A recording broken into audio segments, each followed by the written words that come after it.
శాంతించు, శాంతించు దేవేంద్ర. గజముఖుడు నాకు వాగ్దానం చేశాడు.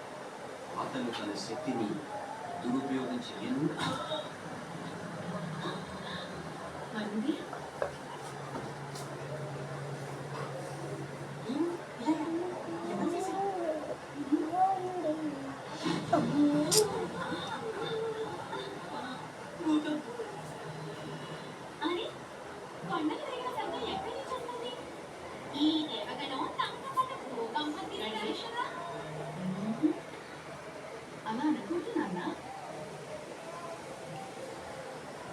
ఇప్పటికైనా మీకు నమ్మకం కుదిరిందా?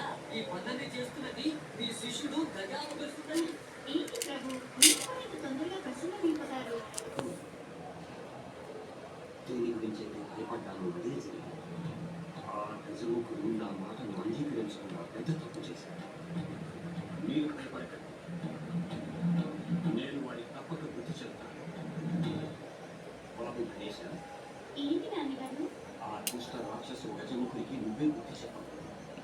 వెళ్ళి వెళ్ళి వారి పాపాలకు తగ్గ శిక్షని తమరి ఆజ్ఞ నాన్నగారు. నేను ఏమాత్రం చింతించలేదు.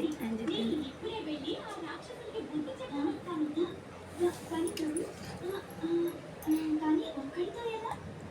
ఆగండి గణేష, నేను కూడా మీతో వస్తాను.